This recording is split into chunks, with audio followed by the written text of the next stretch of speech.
The wind was a blade against her skin, honed on the vast, indifferent anvil of the plains. It found every tear in her threadbare coat, every gap in the worn wool of her shawl.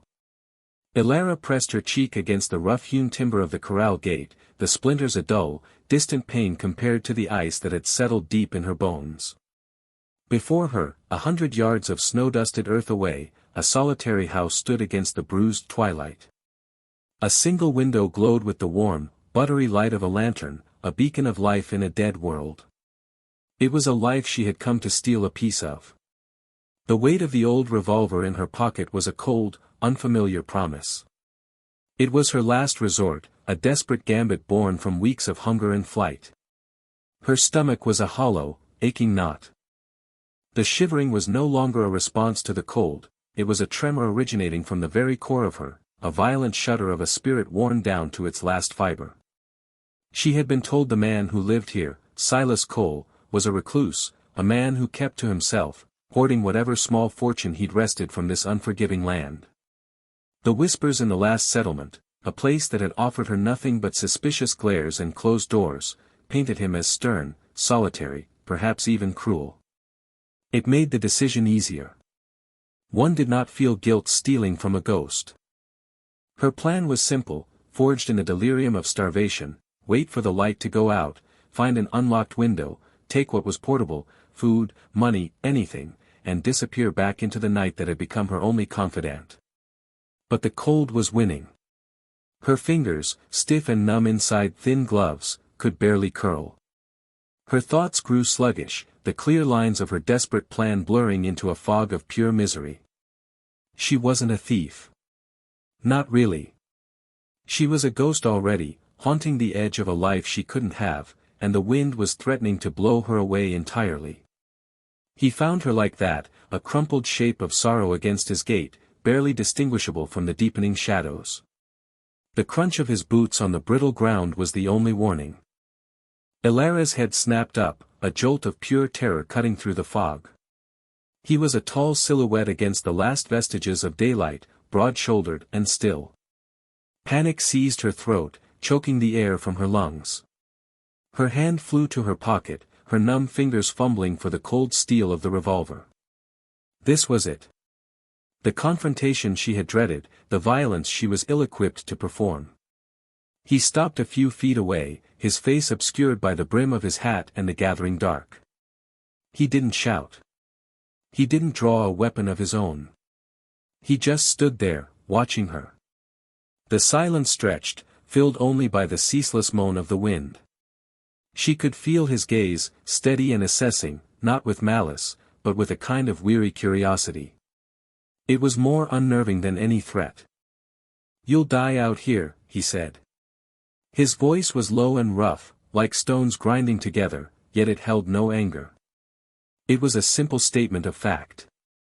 She finally managed to wrap her fingers around the revolver's grip, but the strength to pull it free wasn't there. The weapon felt impossibly heavy, a monument to a foolish, desperate plan. Her body betrayed her with another violent, racking shiver that shook her to her teeth. He took a slow step forward.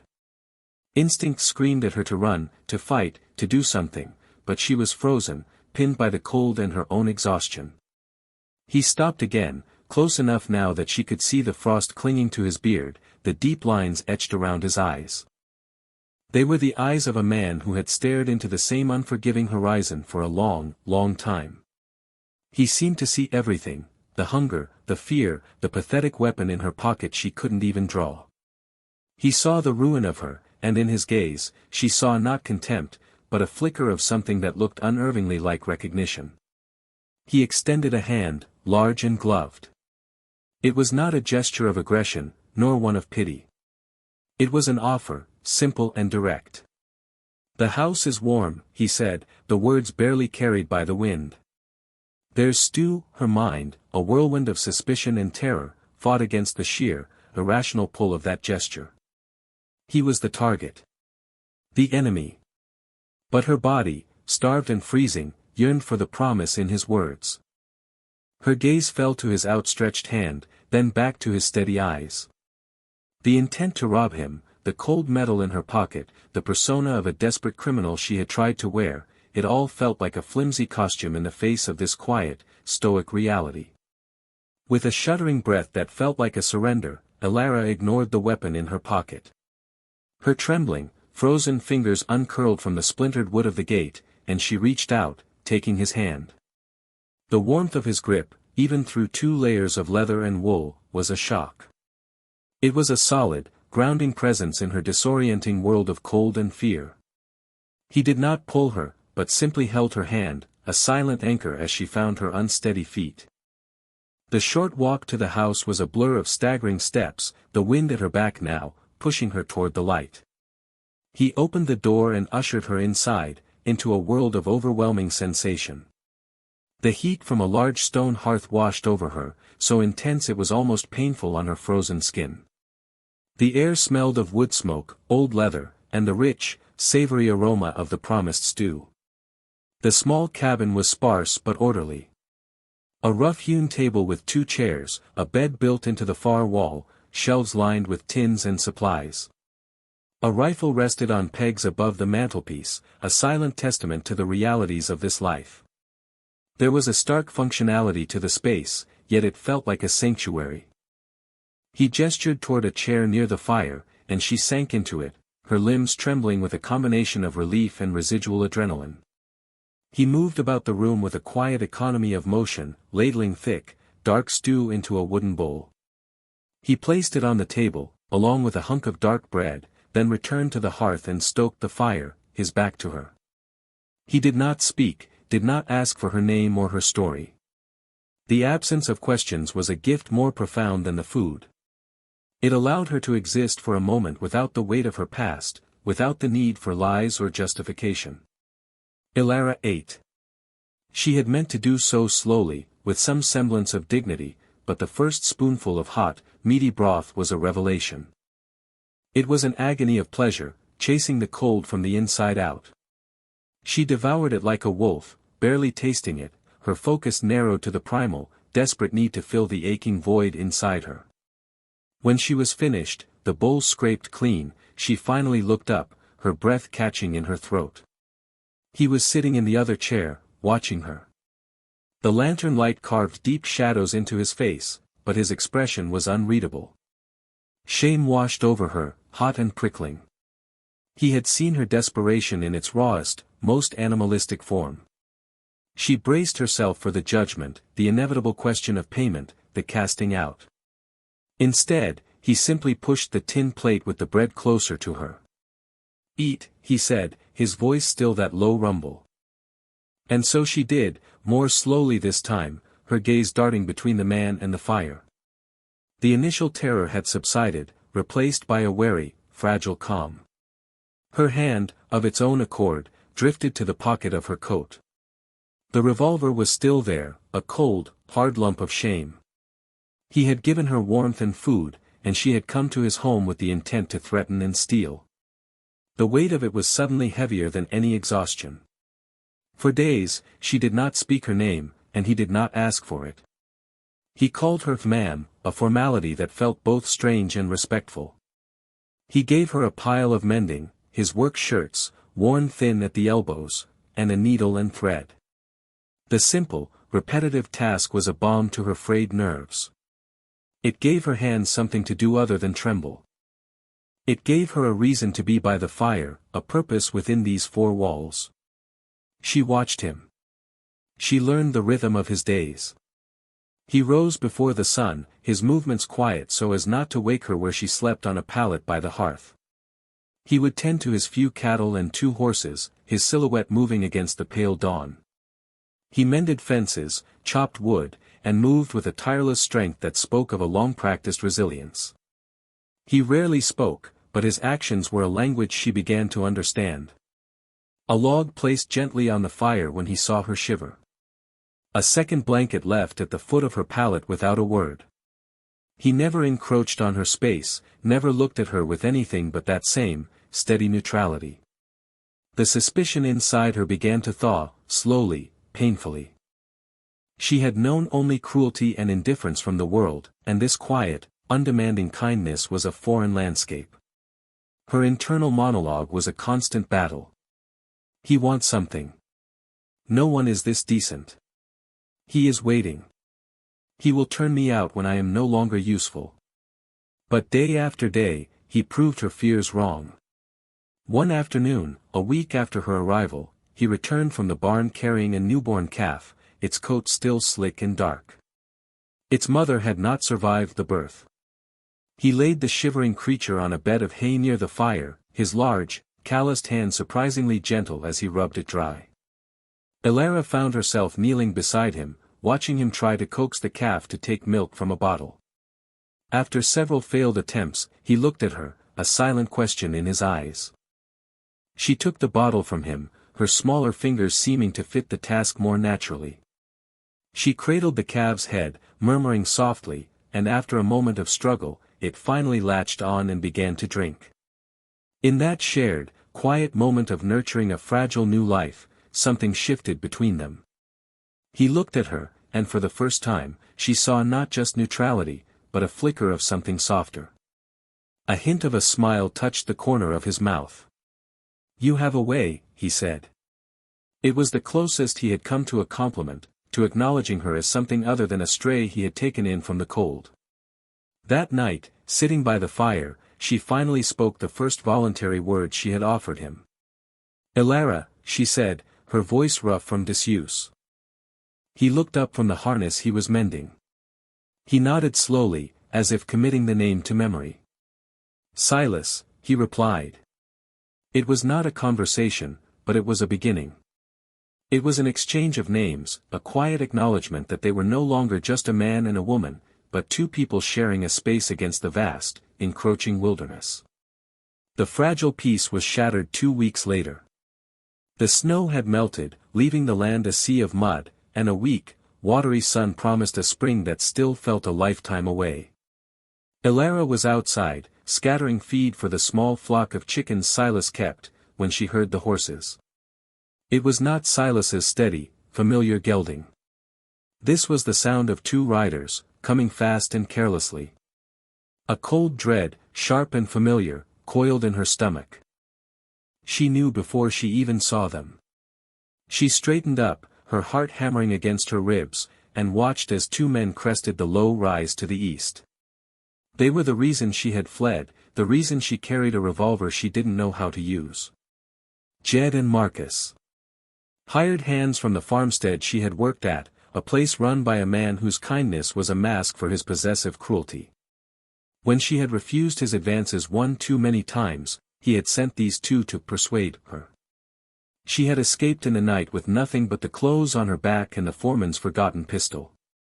They reined in their horses a short distance from her, their smirks cutting through the clean morning air. They took in the sight of her, cleaner, healthier, a spark of life in her eyes that had not been there before. Their gazes were predatory, proprietary. "Well, look what we have here," Jed sneered, his eyes roaming over her in a way that made her skin crawl. "Got yourself a nice little setup, Ellie. The boss wants his property back." Her name on his lips was a violation. "I'm not his property," she said, her voice shaking but clear. The chickens scattered around her feet, sensing the tension. "That ain't for you to decide," Marcus chimed in, dismounting with a heavy thud. He started toward her, his intentions clear in his swaggering gait. Panic clawed at her, but something else rose to meet it, a fierce, protective anger she hadn't known she possessed. This small patch of earth, this quiet life, it had become a sanctuary.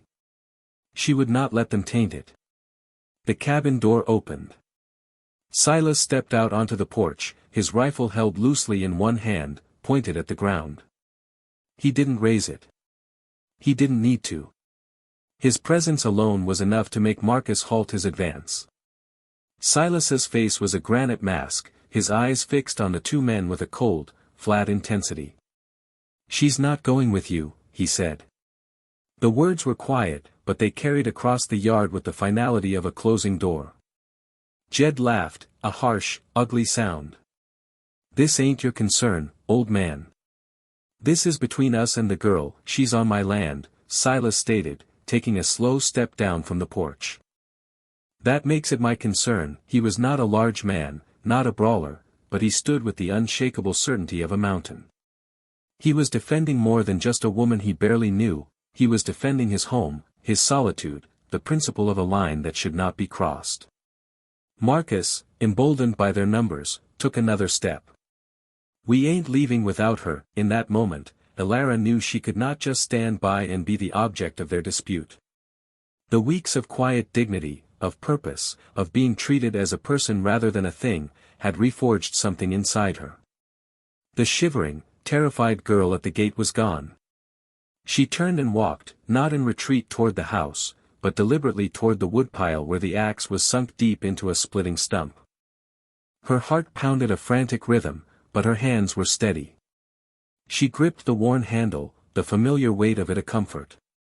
When she turned back, the axe held ready in her hands, the men's expressions had changed. The smirks had vanished, replaced by a flicker of surprise, then anger. Silas hadn't moved, but his eyes met hers for a fraction of a second. There was no command in his gaze, only a grim, unwavering solidarity. They were 2 against 2. A silent, defiant stand in the mud and the pale morning light. Jed's hand drifted toward the pistol at his hip. "You're making a mistake," he warned, his voice tight. "No," Silas said, his voice dropping even lower. "You already made it. By coming here. Now, you'll turn your horses and you'll ride. And you won't come back." The silence was absolute. There was the wind, the distant caw of a crow, and the heavy breathing of 4 people locked in a standoff that could erupt into bloodshed at any moment. Jed and Marcus looked from Silas's impassive face and the rifle he held so casually, to Elara's fierce, determined expression and the glinting head of the axe. They were not brave men, they were bullies. And for the first time, their target was not alone, and she was not afraid. With a muttered curse, Jed slowly pulled his hand away from his gun. "This ain't over," he snarled, but the threat was hollow. They mounted their horses, kicked them into a gallop, and disappeared back over the rise, leaving only the churned mud and a ringing silence behind them. The immediate aftermath was a strange, suspended quiet. The world, which had narrowed to the space between them and the 2 intruders, slowly expanded again to include the vast sky and the endless plains. Elara's arms ached, and she realized she was still gripping the axe handle with white-knuckled intensity. She let it drop, the thud of the metal head sinking into the soft earth a sound of finality. Silas hadn't moved. He stood watching the spot where the men had vanished, the rifle still loose in his hand. The tension slowly bled from his shoulders, but his posture remained watchful. She looked at him, truly looked at him, and saw the protector beneath the recluse. He had stood for her without hesitation, without demanding a single word of her past. He had accepted her presence and, when the time came, had defended her right to it. A debt had been formed and paid in the same terrifying moment. She walked back toward the house, her legs feeling unsteady. The revolver in her coat pocket, forgotten during the confrontation, felt like a relic from another life. It was a tool of a desperate, lonely person, and she was no longer that person. Inside the cabin, the air was still and warm. The calf, now strong on its feet, bleated softly from its pen near the hearth. Silas followed her in, closing the door and leaning the rifle back in its place above the mantel. The brief, brutal intrusion was over. He turned to her, his face still grim. He looked at her hands, then at her face, his gaze searching. "Are you all right?" he asked, his voice softer now. She could only nod, the words caught in her throat. The shared danger had broken through the final layers of silence and suspicion between them. It had forged a bond more solid than weeks of quiet cohabitation ever could. He noticed a long, shallow scratch on her forearm from the woodpile, a thin line of red welling to the surface. Without a word, he went to a small chest and took out a clean cloth and a tin of salve. He came to her, and she did not pull away as he gently took her arm. His touch was rough but careful, his focus entirely on the small task of cleaning the wound. In that simple, tender act, a universe of unspoken things was communicated. His gesture said, "You are safe here. You are not alone. I will care for you." Her gesture, in allowing him to, said, "I trust you." When he finished, he did not immediately let go of her arm. His thumb brushed against her wrist, a fleeting, unintentional touch that sent a shiver through her, not of cold or fear, but of a new, unfamiliar warmth. "They won't be back," he said, a quiet promise. She believed him. Later that day, she took the old revolver from her pocket. She held it in her palm, the cold, heavy metal that had once represented her only hope. It felt foreign now, an artifact of a past she was finally leaving behind. She walked to the hearth where Silas was mending a bridle, the scent of wood smoke and leather filling the small space. She held it out to him. He stopped his work and looked at the gun, then at her. He took it from her hand, his fingers brushing against hers, and set it carefully on the mantelpiece, far from reach. It was not a confiscation, but an acceptance of a burden she was finally ready to set down. A new chapter had begun. She had come to this desolate place with the intention of taking, a thief in the night driven by desperation. But she had not taken his money or his possessions. In the end, she had simply taken his hand. And in return, he had given her back something she thought was lost forever, a place to stand her ground, a flicker of hope in the darkness, and the quiet promise of a home. Outside, the sun was setting, painting the vast, empty plains in hues of orange and rose. It was still a harsh, unforgiving landscape, but for the first time, standing in the doorway of the small cabin, it did not look like the end of the world. It looked like a beginning.